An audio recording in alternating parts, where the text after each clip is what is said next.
حقیقت پلس کے معزز دوستو السلام علیکم۔ اسرائیل کی صہیونی فوج نے ایک بار پھر غزہ پر حملہ کر دیا۔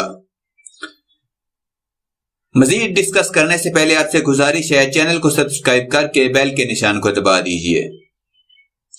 اسرائیل کی صہیونی فوج نے ایک بار پھر غزہ پر حملہ کر دیا۔ اسرائیلی طیاروں نے بمباری کر کے داخلی سلامتی کی ایجنسی کی عمارت کو تباہ کر دیا، جبکہ ایک انشورنس کمپنی کی 5 منزلہ بلڈنگ پر بھی بم برسائے ہیں۔ اسرائیلی آرمی کی جانب سے جاری بیان کے مطابق انہوں نے غزہ سے اسرائیل میں راکٹ فائر کیے جانے کے جواب میں حماس کے خلاف آپریشن کا آغاز کر دیا ہے۔ اس راکٹ حملے میں 7 اسرائیلی شہری زخمی ہوئے تھے۔ فلسطین کے عینی شاہدین کا کہنا ہے کہ اسرائیل کی قابض افواج نے غزہ میں بمباری شروع کر دی ہے۔ اسرائیلی فضائیہ کے طیاروں نے غزہ میں المنتظم انشورنس کمپنی کی 5 منزلہ بلڈنگ پر بم برسائے ہیں۔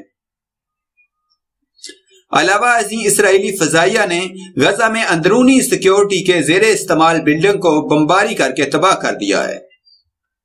انسانیت سے عاری اسرائیلی فوج نے غزہ میں متعدد عوامی مقامات پر بمباری کی ہے۔ اسرائیل نے الزام لگایا تھا کہ حماس نے تل ابیب کے قریب راکٹ داغا ہے، جس کی حماس نے تردید کر دی تھی۔ غزہ کی پٹی پر جابر اسرائیلی فوج کی جارحیت بدستور جاری ہے۔ صہیونی طیاروں نے غزہ کی پٹی میں متعدد عوامی مقامات پر بمباری کی ہے۔